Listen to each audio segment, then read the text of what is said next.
Hi, I'm Fransiscus, and my project is about cloud-based antivirus. Every day, AV-Test Institute registers over 450,000 new malware and PUA. The question is, can antivirus software catch up with the rapid development and growth of malicious software? The identified problem is that traditional antivirus software still rely on manual updates, which makes them unable to adapt quickly to new malware threats. My proposed solution is to move the antivirus engine to the cloud so that it will always be up to date, which enables it to adapt quickly to new malware threats. There are some reasons why cloud computing can be seen as a possible improvement to the antivirus technology. First, it's always up to date. The user do not need to manually update their antivirus software since the antivirus engine is deployed on the cloud. In terms of agility and quick adaptation, since the detection engine is on the cloud, then any improvements to the detection engine will automatically be applied to every user, which makes it able to adapt quickly to new malware threats. The project can be accessed using browser or GUI. The traffic to the website and malware detection API will go through Nginx load balancer, which will balance the traffic to these two microservices. The website consists of 3 Apache containers that run CodeIgniter web framework. The malware detection API consists of 5 Python containers that run malware classifier and Flask web framework. The website interacts with MySQL/MariaDB microservice as its database. The admin can also manage the database using phpMyAdmin microservice. The automatic malware hunter runs on local machine. It downloads malware sample from the internet, and it performs feature extraction and feature selection to the downloaded malware data to generate a dataset for the malware detection API. This component is not deployed to Google Cloud Platform because it works with real malware data. If you're wondering what automatic malware hunter is, it basically consists of some Python scripts that I wrote. The first one is the downloader. The downloader basically downloads real malware files from the internet, just like this example. And the second one is the Python script for generating dataset. It performs feature extraction and feature selection for generating the dataset. And then the dataset can be used for the malware detection classifier for detecting malware files. In terms of scalability, Nginx load balancer balances the request to the available containers. Docker Compose Scale is used to scale the containers. Here is an example of scalability using Docker Compose Scale. As you can see, it creates multiple containers for web and AV engine microservices. In terms of reliability, Nginx health check detects if a container is not functioning properly, and then Nginx will redirect the traffic to the other healthy or running containers. So here is the Nginx configuration that I use. So as you can see here, it performs load balancing to the scale microservices, for example, the AV engine and the web also. And it also performs health check by using max fails and fail timeout settings. Now, let's check for running container. There is no running container. So now we will use Docker Compose app. So as you can see, it creates multiple containers by scaling the web and AV engine container. Okay, the website can be accessed from the IP address. And because I already connected to a domain name also, we can access it from the domain name. Like this. Okay, now we see that the website is already running. Now, if we see in the footer part of the page, there is a container ID. We can check whether it's a real container or not. 420C. So currently it is served by this container.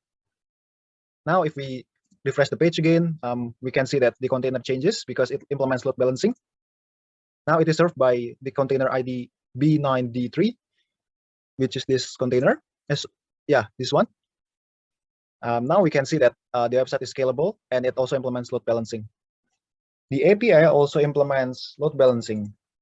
The API can be accessed from the port 5000. So this is the page of the API for the GET request. As you can see, it also contains a container ID just to prove that it is served by the actual container 08B0. So it is currently served by this container. And if we refresh the page, it will it will be served by other container because it also implements load balancing. So as you can see, the API also implements load balancing, and it is also scalable. Okay, so now I'm going to show how to add more container into the microservice. So in this case, let's say that we already have we already scale the AV engine to 5 containers, and we also scale the web into 3 containers. To add more containers, we can just simply change the value, for example, to 5 instead of 3. As you can see here, we already created web 4 and web 5. Previously, we don't have those two. So the next thing to do is to change the Nginx configuration. This is because we need to add those 2 newly created containers into our Nginx configuration for the load balancing. Okay, so now we just configure the number of the container. Okay, so now we can just reload the Nginx.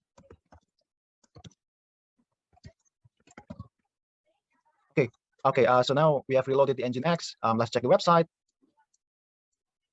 Okay, this is the first container, 29. Second container, 8F. Let me click. Okay, 9292, the third container. Fourth container, 58. The fifth container, B0. So here I've proven that I have successfully scaled the container into 5. Sorry, scaled the microservice into 5 containers. Okay, so now let's do the reliability test. First, let's start some containers.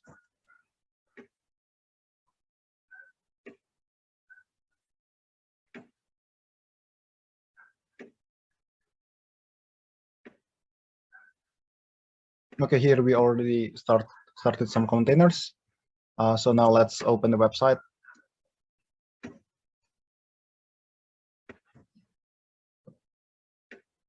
Okay, the website is running, and let's check the API also, port 5000. Okay, so now let's try to forcibly remove one container.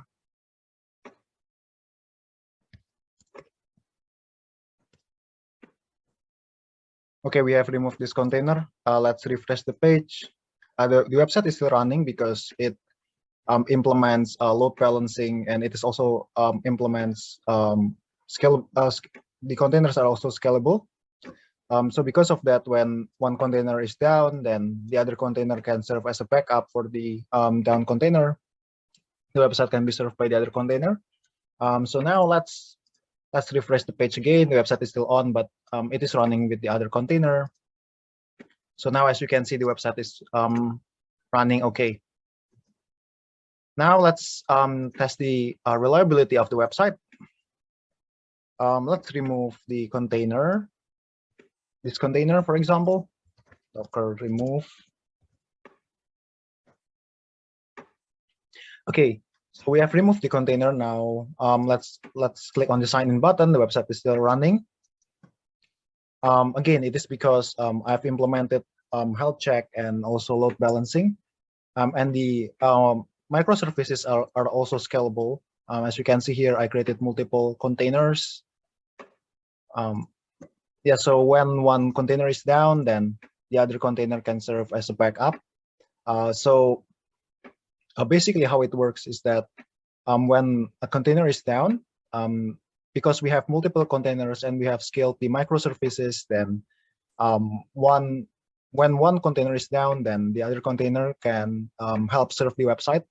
So the website is not error, and there is no error in the website when one container is down, and the website can still running. Okay, this is the demo for the website. The user can sign up. Let's create an account.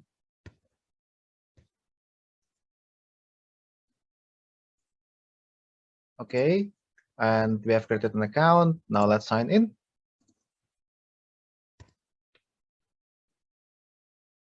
Okay, now we have signed into the website. We can choose a file to scan. For example, I want to scan, let's say, this video editor application.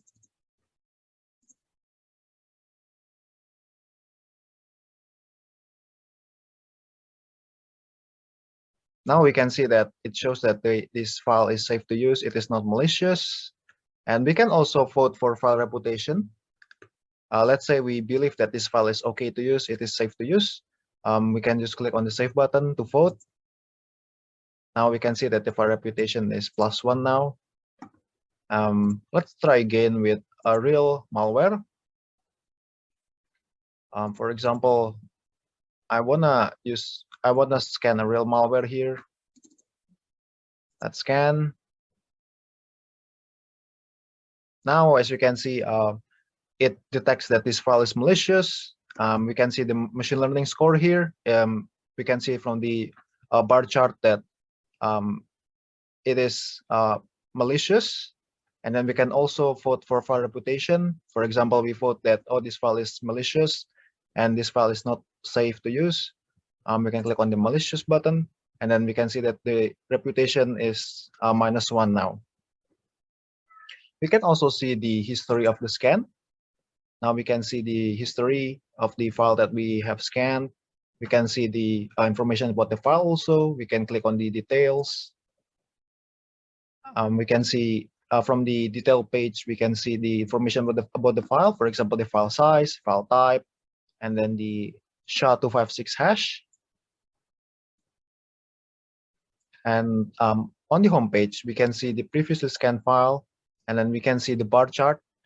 Sorry, not the bar chart, the line chart.